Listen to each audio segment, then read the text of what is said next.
Hello, everyone. Welcome to today's presentation titled Creating Custom American Community Survey Geographies. My name is Ryan Rishardi, and I am a statistician for the American Community Survey Office at the U.S. Census Bureau. I am joined today by Erica Moore, the Assistant Director of the Population Division at the New York City Department of City Planning. Together, we are going to share information with you today about how you can obtain American Community Survey data for geographies of your own creation. If you have questions, you are welcome to submit them using the Q&A feature here in WebEx, and my colleagues will try to answer them during the webinar. The PDF version of the slides is available at the link shown on this slide. Also, today's webinar is being recorded and the recording will be available online after the webinar. Before we talk about the ACS, let's start with a quick overview of the U.S. Census Bureau as a whole. The Census Bureau is the largest of 13 primary federal government statistical agencies. Our mission is to serve as the nation's leading provider of quality data about its people and economy. We strive to provide the most up-to-date, useful, quality data and products.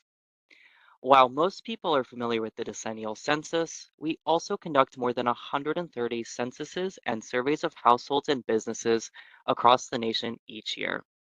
This includes the American Community Survey and more than 30 other household surveys. There are also over 60 economic programs, with the economic census being the largest among them. And we publish information on our nation's public sector through the Census of Governments. Each survey or program at the Census Bureau may provide data at different levels of geography. So it may be helpful to look around at which kinds of data and geographies are available for each survey and program. Let's now go over today's agenda. In the first part of today's webinar, I will be going over the basics of the American Community Survey, including how the data are collected and the topics included. Next, I will briefly go over the existing geographies for which the ACS publishes data. This will give you a good idea of what is and what is not available. Then we will launch into the live demonstration portion of the presentation. In this section, I will show you a few ways to obtain ACS data for custom-made geographies, and Erica will show you some ways the Department of City Planning in New York creates custom geographies. And finally, we will conclude the webinar with some resources for you to learn more to connect with us. And with that, let's get started. The American Community Survey, or ACS, is the premier source of detailed information about the nation's people and housing. The survey samples approximately 3.5 million addresses each year and 150,000 group quarters residents. These data are collected continuously throughout the year to produce annual social, economic, housing, and demographic estimates for communities throughout the 50 states, DC, and Puerto Rico. The estimates cover more than 40 topics. The ACS collects this detailed information each year that was previously collected by the decennial census each decade. Information from the ACS generates data that help inform how trillions of dollars in federal funds are distributed each year, supporting more than 300 known federal uses and countless non-federal uses. ACS data are released the year immediately following the year in which they are collected. The ACS creates period estimates, which means they represent the characteristics of the population and housing over a specific data collection period. The ACS releases estimates for 1-year and 5-year periods. After years of extensive testing, the ACS was fully implemented in 2005. The first ACS 1-year estimates were collected in 2005 and released in 2006. The first 5-year ACS estimates were collected between 2005 and 2009 and released in 2010. The content collected by the American Community Survey can be grouped into 4 main types of characteristics: social, economic, demographic, and housing. This table displays the 4 categories of ACS data. Within population, data can be grouped into social, economic, and demographic. Social characteristics include topics like educational attainment, language spoken at home, and veteran status. Economic characteristics include such topics as commuting to work, employment status, and income. Demographic characteristics include topics like sex, age, race, and Hispanic origin. And lastly, housing is its own category in orange on the right here. Housing includes topics like computer and internet use, housing costs, and new topics included in the 2025 survey, electric vehicles, solar panels, and public sewer connectivity. Data for these new topics are planned to be released later this year. These topics are used to produce more than 1,000 tables each year. You can find pre-made ACS tables on topics found on this slide for many levels of geography, from bigger geographies like states and counties down to smaller geographies like census tracts and block groups.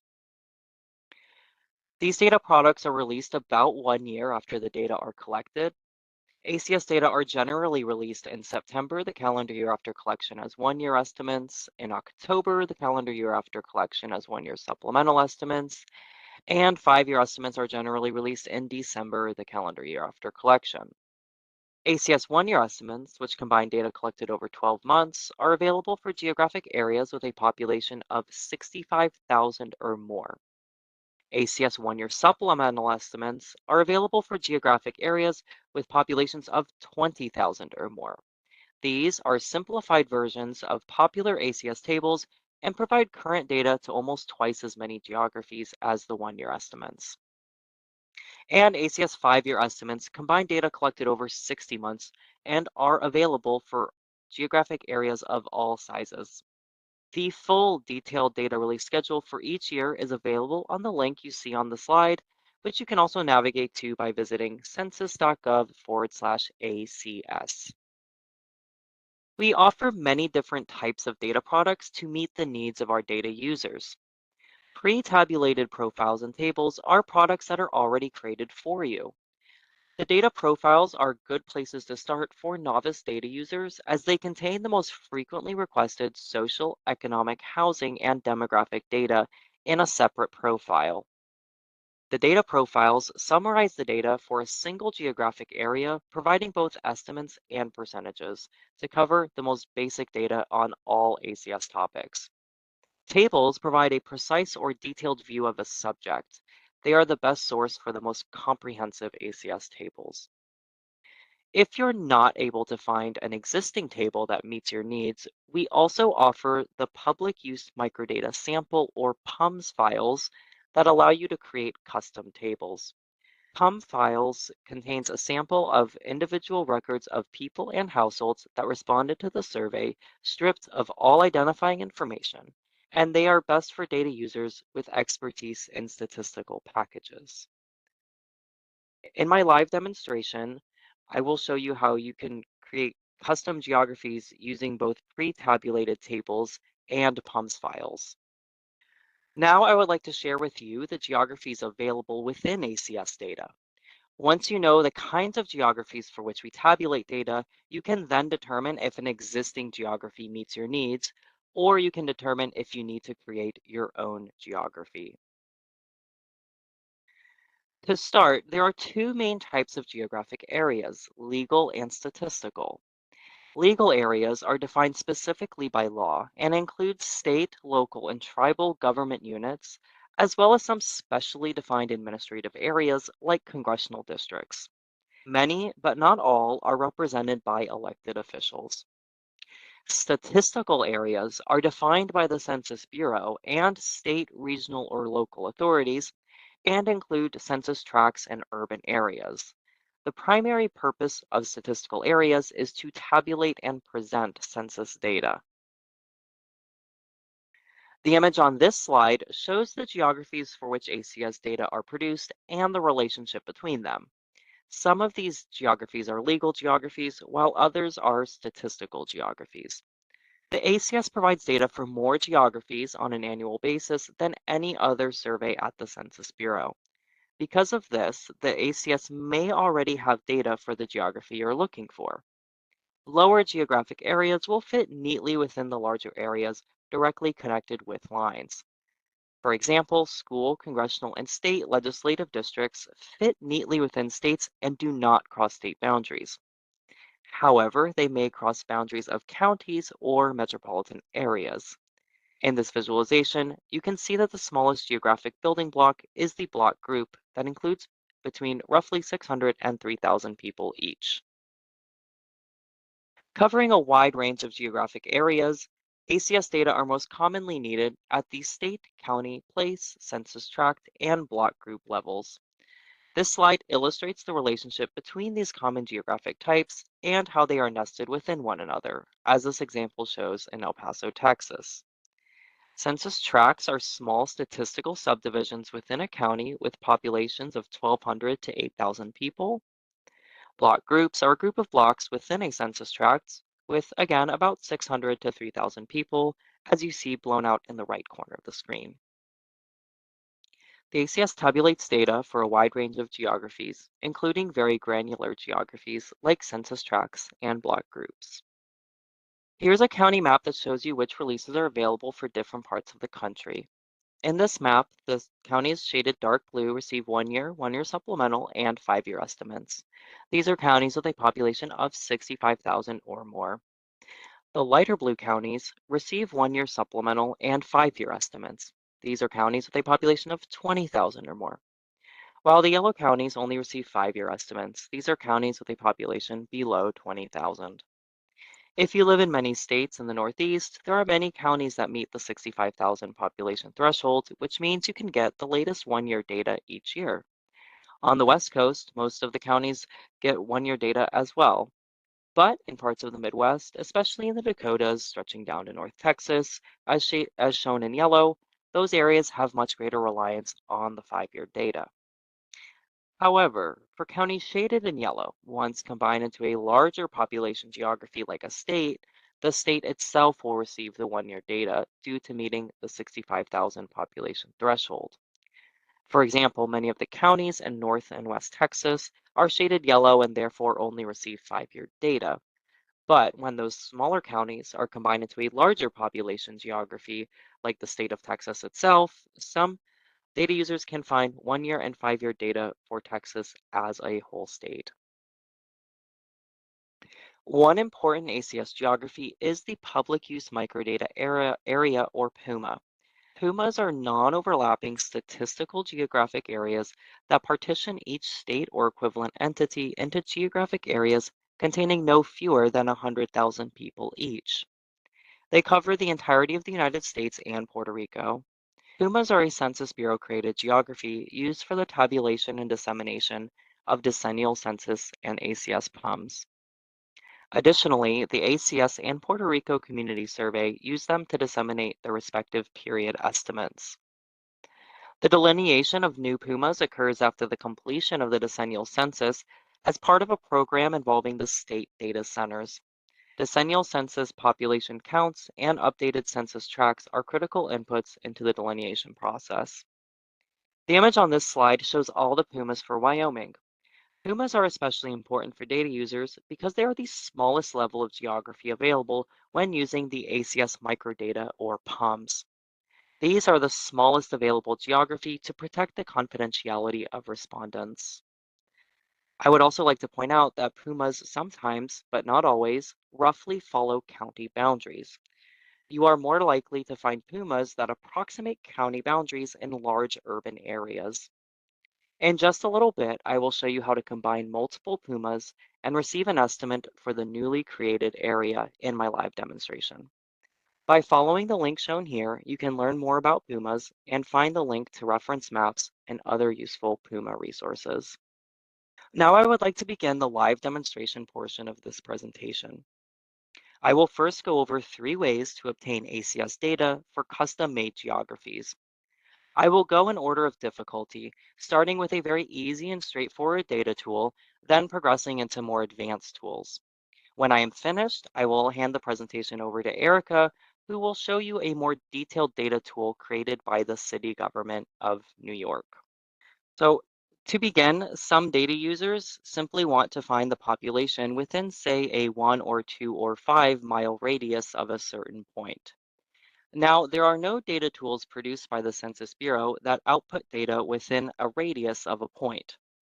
To retrieve such data, you could use the GeoCore Radius tool produced by the Missouri Census Data Center.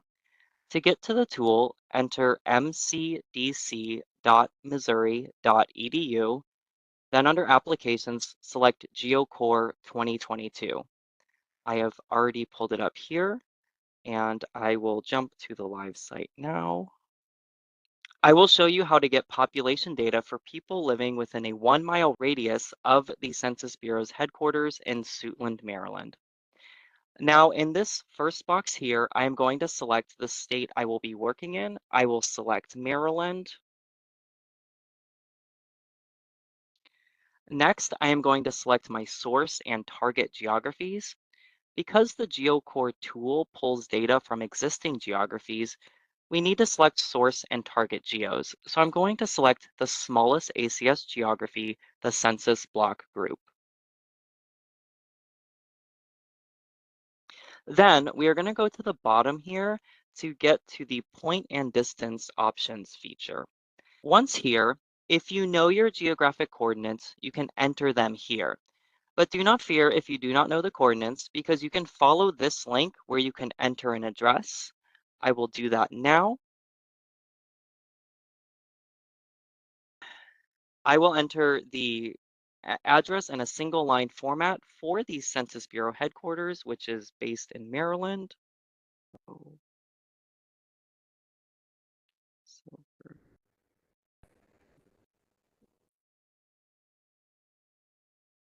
Okay. Then click Lookup Address. Once I enter that address, I will click Return Coordinates and close window.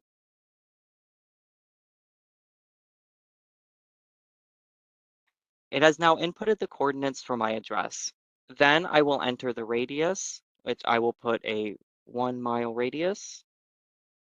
Then I will click the button to run the request. Okay, and here is my output. CSV file, I will click that to open it. Alrighty, I dragged it over here.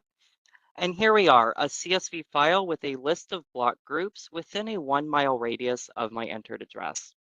It is important to note that this tool is grabbing an entire block group that is within a 1-mile radius of my coordinates. It is not splitting up block groups or grabbing partial areas of a block group. If any point of the block group falls within the radius parameter I set, then it will be included on this list. In the CSV, I can find the sum total of the population of this area by adding the totals from this column here. I can also take these tract and block group identifiers to look up social, economic, demographic, and housing data for these geographies in data.census.gov or another Census Bureau platform. So that is the GeoCore radius function made by our partner at the Missouri Census Data Center. Pretty easy, right? Next, we will jump into a second tool to create custom geographies with ACS data. For my next tutorial, I will show how you can combine ACS microdata across multiple PUMAs into a single estimate for your combined area. Let's say, for example, you are interested in race demographic data for coastal North Carolina. Now, coasts are not geographies for which the ACS produces data. One workaround would be to find all the pumas that hug the coast of North Carolina.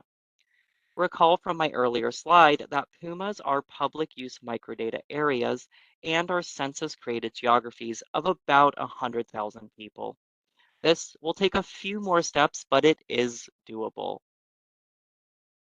To begin, go to data.census.gov, which I will do right here.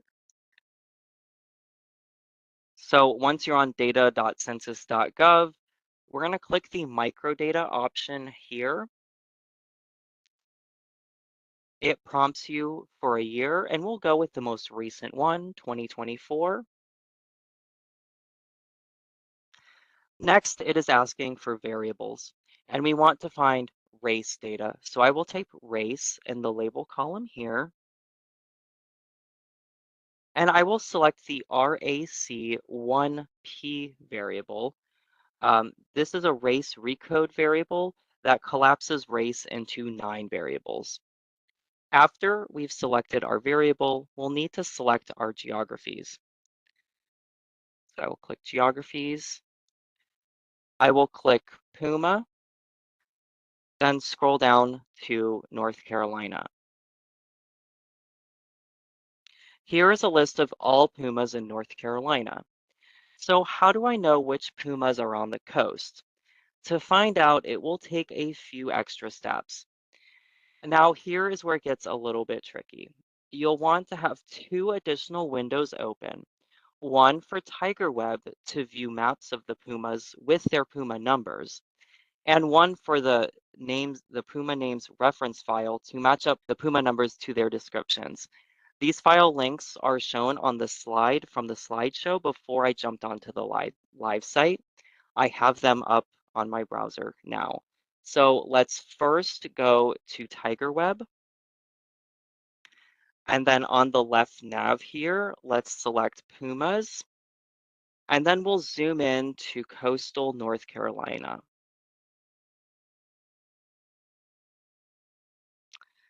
Okay.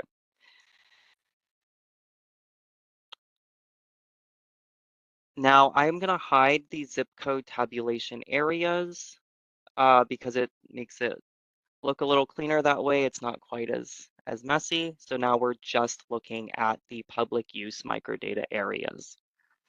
Um, then you're going to want to open up the Puma names reference file. Now you'll want to toggle between the TigerWeb map to get the number, and then the Puma reference file to get the text description, and then finally match up that text description with what you see in data.census.gov. So we'll do that now for all 7 coastal pumas in North Carolina.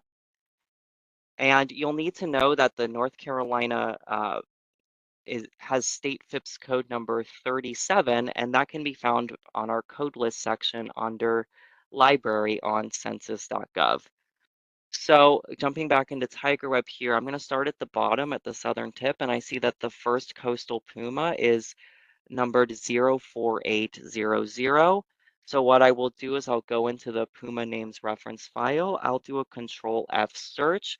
I will first type in the state FIPS code, which again for North Carolina is 37, and then I'm going to enter that code 04800.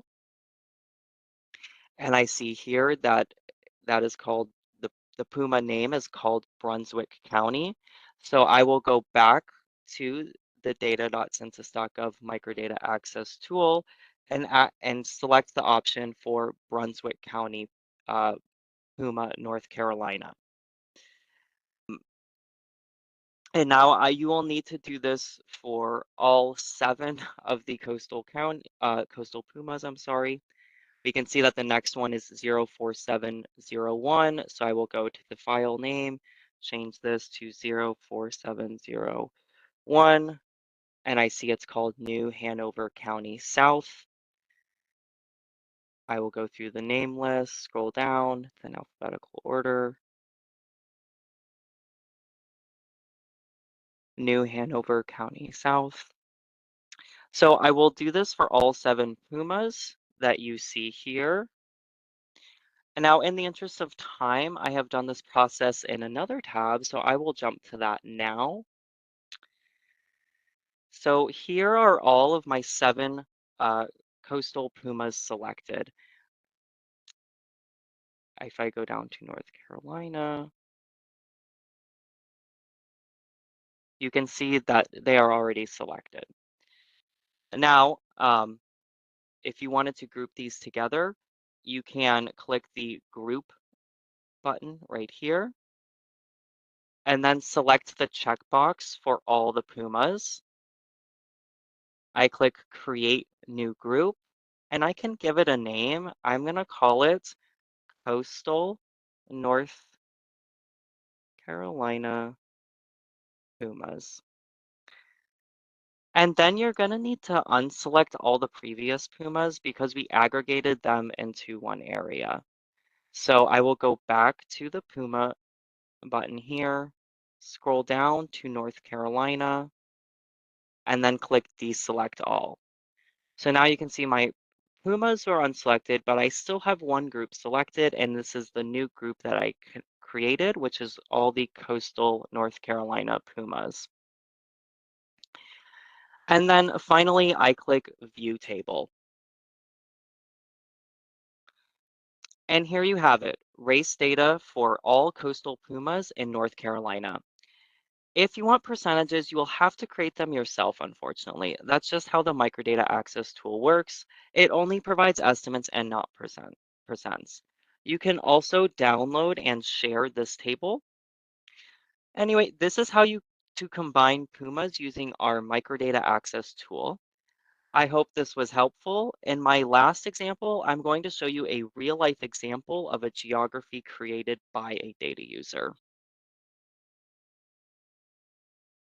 So this last example comes from a real firefighter data user who was looking for population totals for their fire district in Jefferson Parish, Louisiana. Now, fire districts are not a geography for which the ACS produces data. However, we were able to essentially create the fire district by stitching together several census tracts and block groups. The data user determined that the fire district encompassed all of census tracts 260, 261, 262, 278.03, and 278.05, as well as the block groups 1 and 3 of census tract 278.04, which you can see in the image on this slide.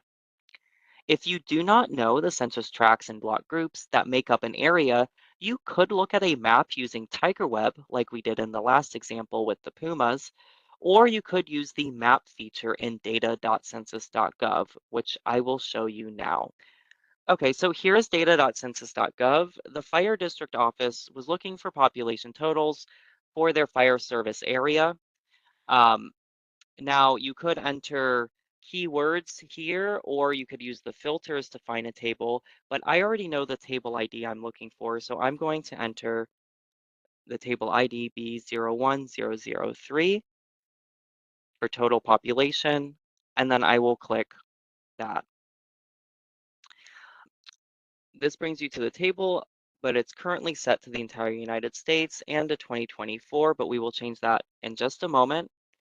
And again, this request was for 2019 data, so I am going to scroll down here, select 2019, but again, you could select any year you'd like. Then you could use the left nav here under Geographies to select your census tracts and block groups, but I'm going to use the lasso tool on the map view to grab the areas that make up the fire district. Now, after I've selected my table, B01003, I'm going to click the map icon, and you may have to click the three dots to see it. Then I am going to zoom in to about where I know Jefferson Parish, Louisiana to be.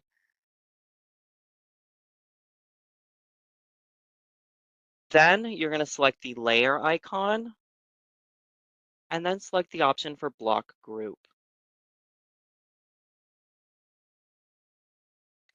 Now you can see that county names are also visible, which you can always toggle by clicking on the Boundaries tab up here.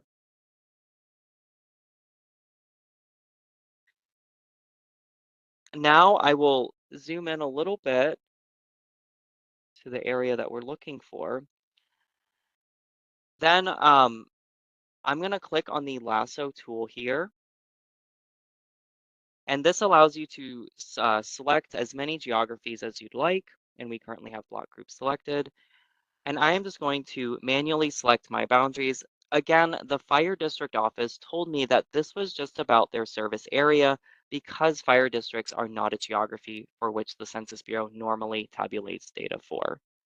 So I will zoom in a little bit. It won't let me. Okay. So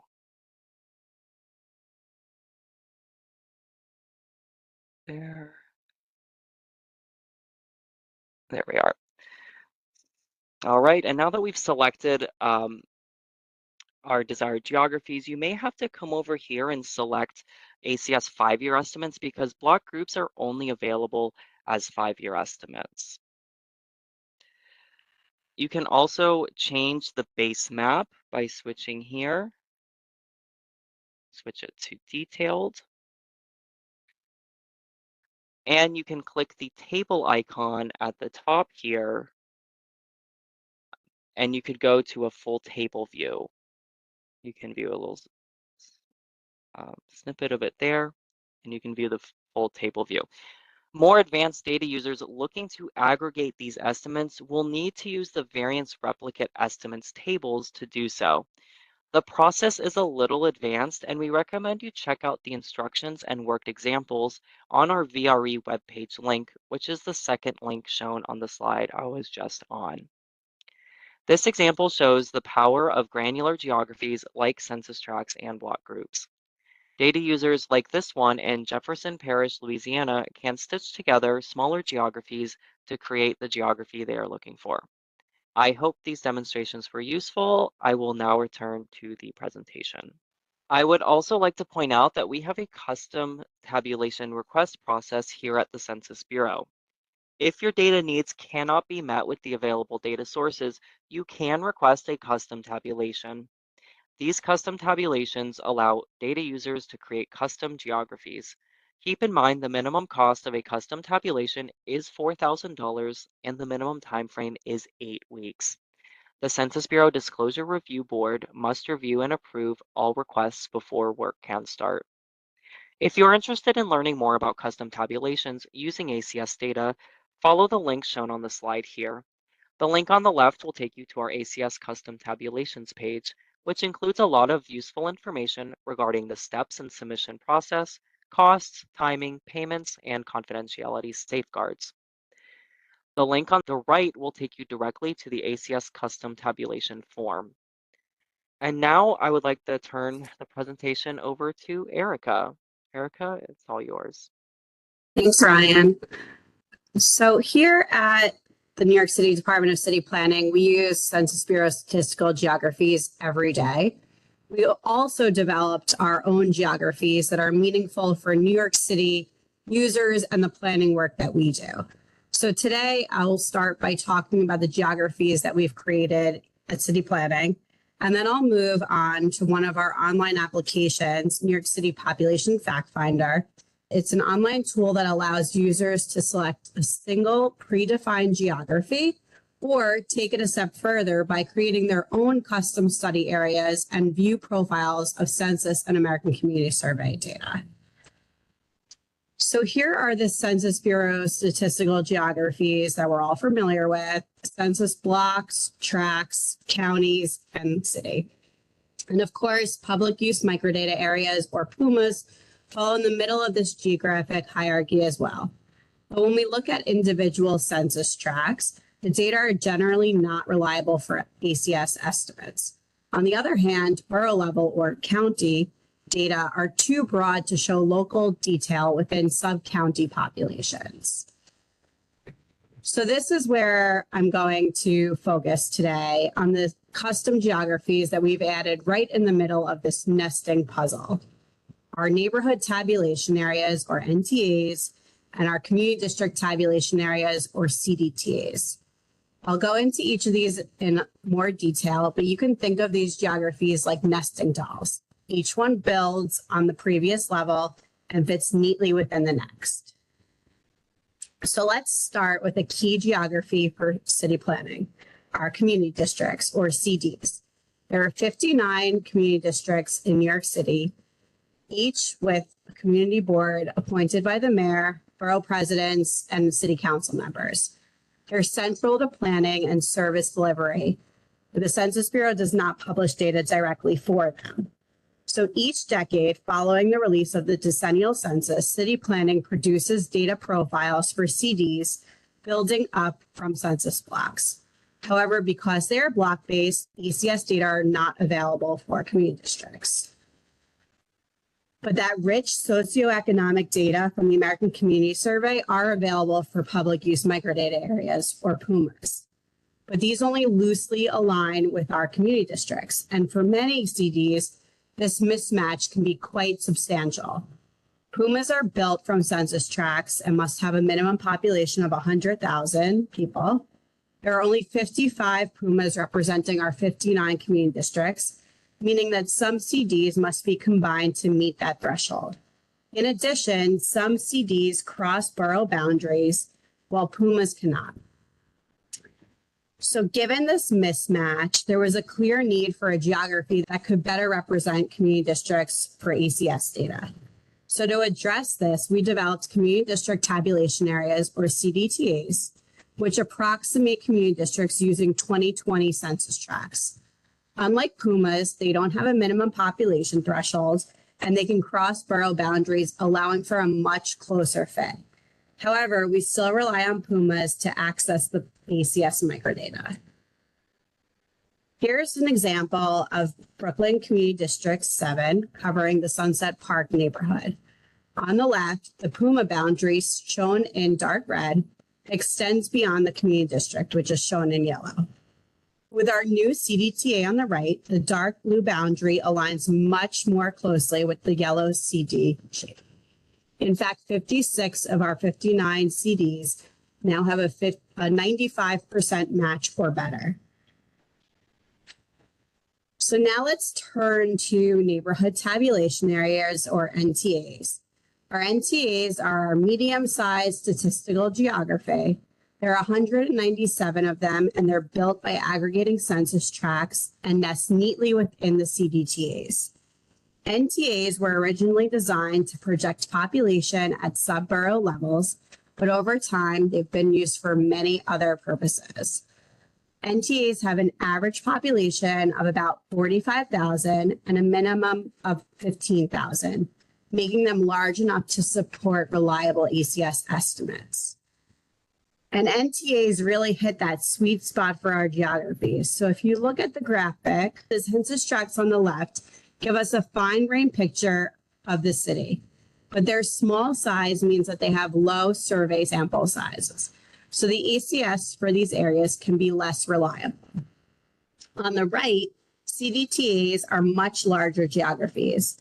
Their bigger population gives us more reliable data, but we lose a lot of that geographic detail that the census tracts provide.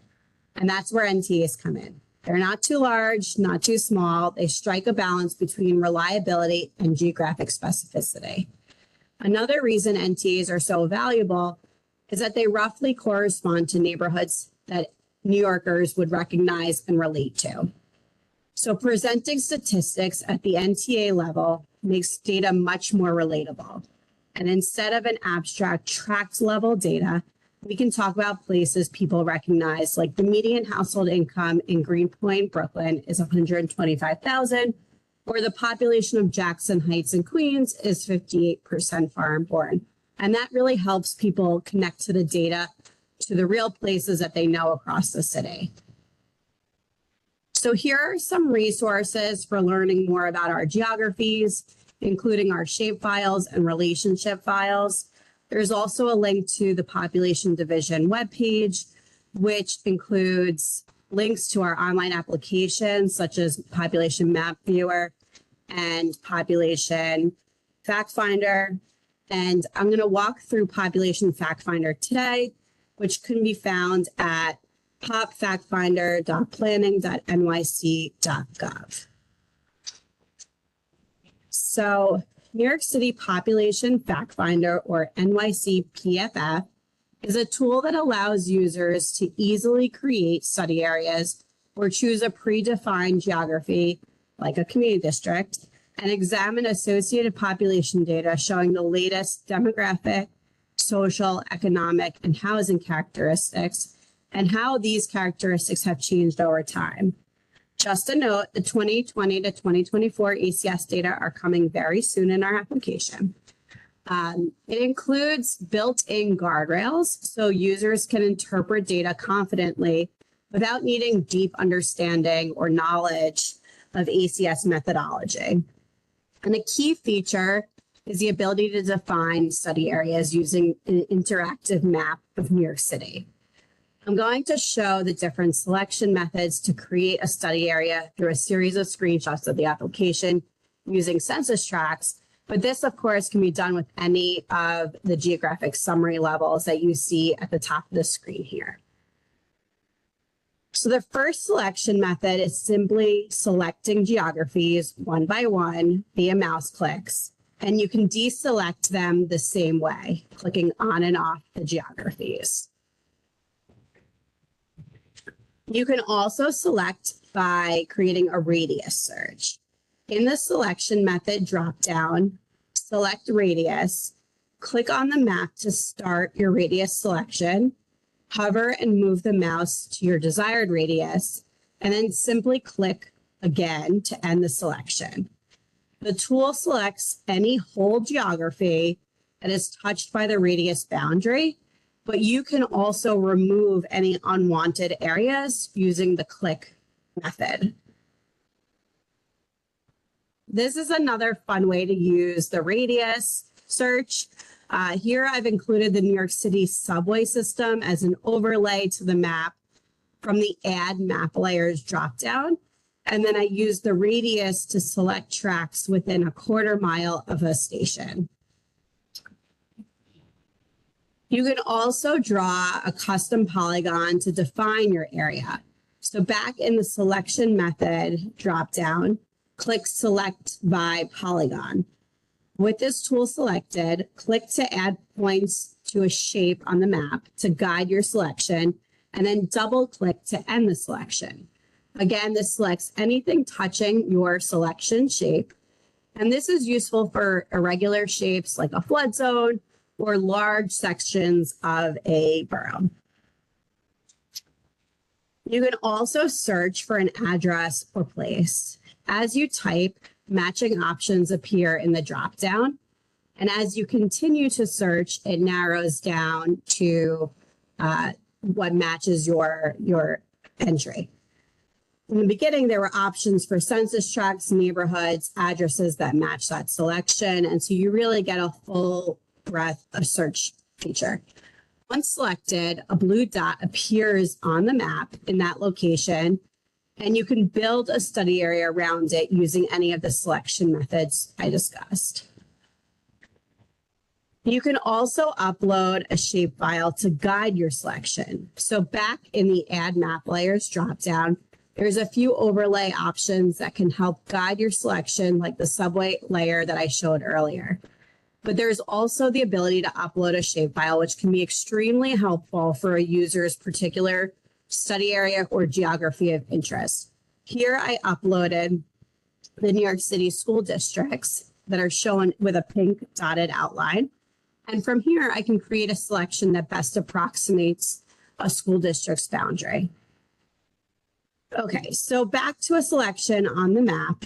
I'll briefly show the data profile view now.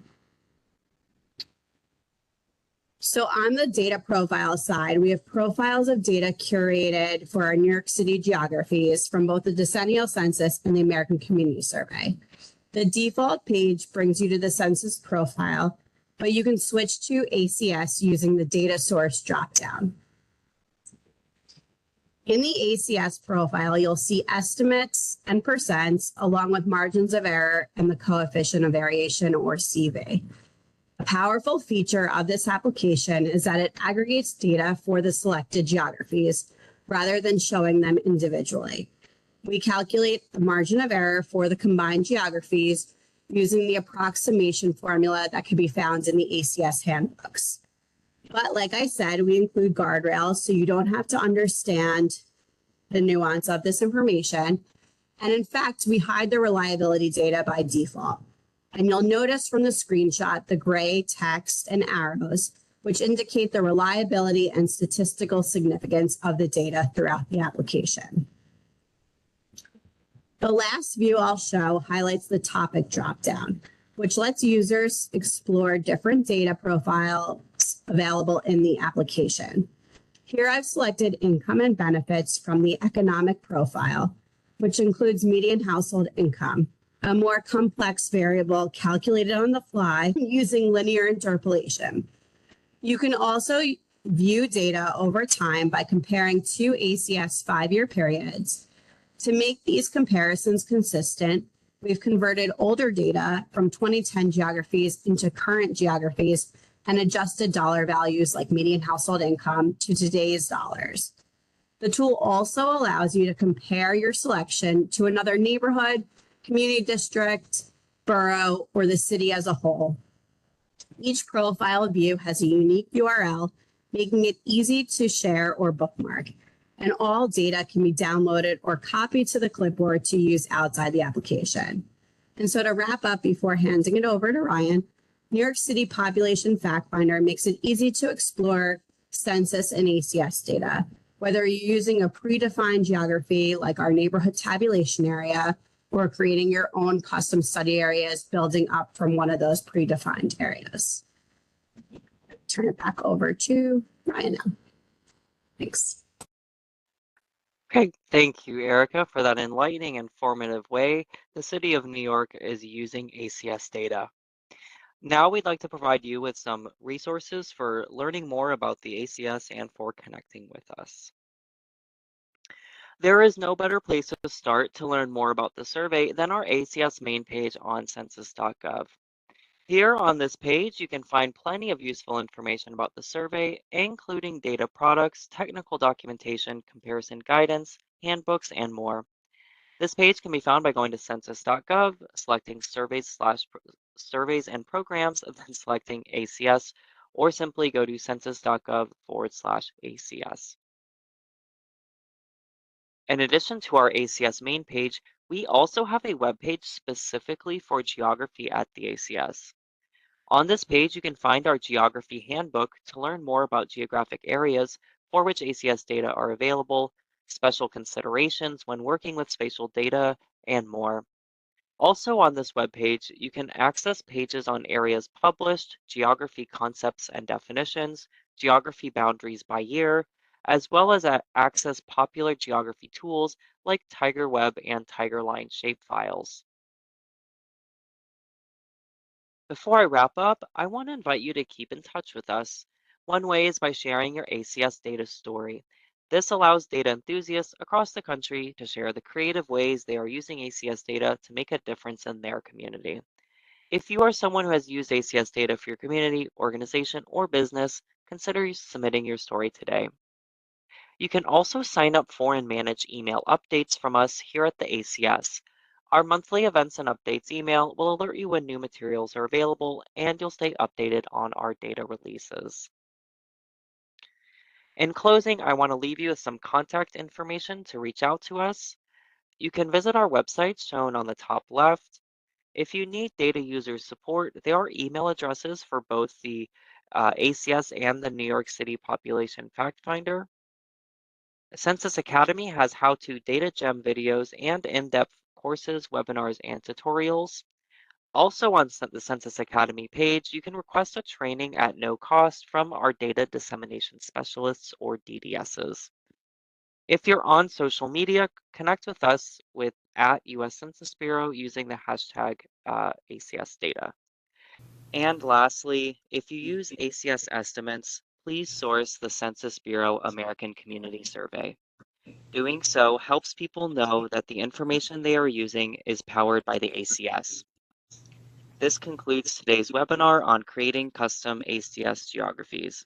Thank you for your time today.